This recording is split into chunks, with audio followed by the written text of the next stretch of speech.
do Trabalho e Emprego. Vamos chamar ao vivo André Santiago. André, ontem a gente ouviu, né, um representante dos condomínios, né, que aí seriam duas partes envolvidas, né, o direito do trabalhador doméstico e os condomínios que teriam sido obrigados a fornecer essas informações pedidas pelo Ministério do Trabalho e Emprego. E aí foi dito ontem que os condomínios não se negaram a isso, mas acham que isso deve ser feito de uma outra forma, né, André? Hoje a gente traz a versão do sindicato, né? Como é que eles estão acompanhando esse pedido de informação, que nada mais é para garantir o direito do trabalhador doméstico, né, André? Bom dia para você. Bom dia, Renata. Isso mesmo, Renata. A gente ouviu várias versões, incluindo também um representante do Ministério do Trabalho e Emprego aqui em Caruaru, né? Agora a gente vai ouvir a presidente do Sindicato dos Empregadores Domésticos de Pernambuco, a doutora Andréa Macedo, vai trazer o posicionamento, né, do sindicato com relação a este tema polêmico que continua rendendo aqui no estado de Pernambuco. Doutora Andréa, bom dia. Bom dia Rádio Cidade, bom dia a todos. Doutora Andréa, como é que o Sindicato dos Empregadores Domésticos de Pernambuco vê essa suspensão por parte da Justiça, né, da solicitação do Ministério do Trabalho e Emprego para o fornecimento desses dados para as fiscalizações? Bom, o posicionamento do sindicato é de positividade. A gente sabe que tudo isso que foi criado, essa fiscalização do Ministério do Trabalho, ele visa a proteção do trabalho escravo, principalmente aqui no estado de Pernambuco. Então, todo o trabalho do Ministério do Trabalho é para promover a segurança do trabalhador. Porém, a forma como estava sendo feita, com a comunicação de dados de todo mundo para os condomínios ou através dos condomínios, não estava sendo satisfatória, correta. Uhum. O Ministério do Trabalho, o fiscal, enquanto ele na função, ele pode sim receber dados de qualquer pessoa, porque aí é mantido sigilo para esse fim, né? Que seria a de fiscalização. Porém, da forma que foi feita, através dos condomínios, esses dados dos empregadores estavam sendo passados tanto para funcionários dos prédios, como para os síndicos do prédio, como para os sindicatos. Então, ele estava circulando por muitas pessoas até chegar ao Ministério do Trabalho e Emprego. E isso pôs em risco a segurança da transferência de dados das pessoas. E, para mim, assim, ao meu entender, o entender do sindicato, foi correto a posição da Justiça do Trabalho em fazer a suspensão. Porque a gente deve modificar essa forma. Até porque já existe o DET, que é a forma correta de transmissão de dados, que é através do sistema eletrônico.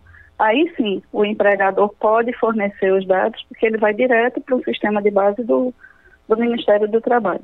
Então, mas dessa outra forma, não. Essa fiscalização estava acontecendo por conta de muitas denúncias com relação a esse tipo de possível trabalho escravo ou violações dos direitos trabalhistas nos condomínios? Vamos lá. A gente sabe que existe no Brasil ainda trabalho escravagista. Da forma como está sendo feita, é como se todo mundo fosse culpado, todo mundo tivesse, entende? E uma pessoa, assim, todos fossem culpados e eles estivessem observando todos, para saber se todos estavam cumprindo a norma. No meu entender, o E-Social, ele já traz essa informação para a gente. Porque todo mundo que tem empregado doméstico hoje, obrigatoriamente, ele é obrigado a preencher o E-Social. A contratação é feita pelo E-Social. E com a informação do DET, o próprio Ministério ele poderia fazer ele pode confrontar os dados do DET com os dados do E-Social. Então, feito isso, a gente já eliminou, assim, 60%, 70% aí. O resto, se houvesse denúncia, aí sim, a fiscalização.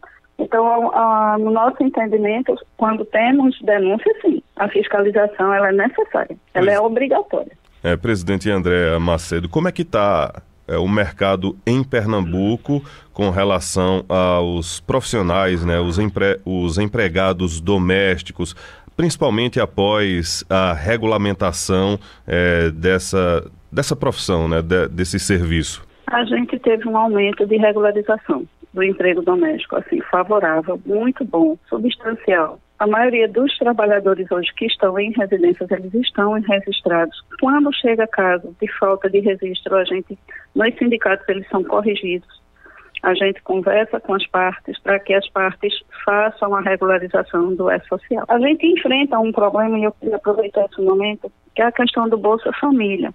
O Bolsa Família ele veio como auxílio para o trabalhador, ou seja, para o desempregado, né, para uma população carente que é necessária, que precisa se dar manutenção dessa parcela da sociedade. Porém, a gente enfrenta uma dificuldade de trabalhadores que vão para o emprego doméstico e se negam a entrega da documentação, alegando recebimento de Bolsa Família. E aí também a gente tem feito um trabalho muito forte em cima disso, de conscientização, de que o Bolsa Família ele é uma ajuda, mas ele a qualquer momento ele pode ser cortado, né? Uhum. Enquanto que o trabalho, o registro, não. Ele é a manutenção da família. E nessa manutenção está garantido o INSS, o FGTS, o seguro-desemprego, férias, décimo. Então a gente tem feito um trabalho de formiguinha, mais com o trabalhador do que com o empregador. Presidente do Sindicato dos Empregadores Domésticos de Pernambuco, doutora Andréa Macedo, muito obrigado pelos esclarecimentos, pela entrevista aqui ao Manhã Cidade e o posicionamento do sindicato com relação a esse tema. De nada, um grande abraço e obrigado a vocês. Então, Renata, reforçando, o sindicato ele é a favor da fiscalização quando ocorrer alguma denúncia, né, de violação de direitos, mas é contra o fornecimento, né, de dados de moradores e trabalhadores domésticos sem que seja através da plataforma DET, que é o Domicílio Eletrônico Trabalhista, né? E o sindicato entende que o fornecimento desses dados fere a Lei Geral de Proteção de Dados, né, que é a LGPD.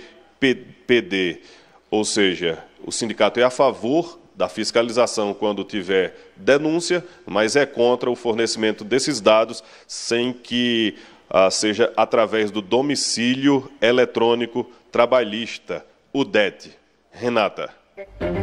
Obrigada, André. A gente segue acompanhando. 9h48.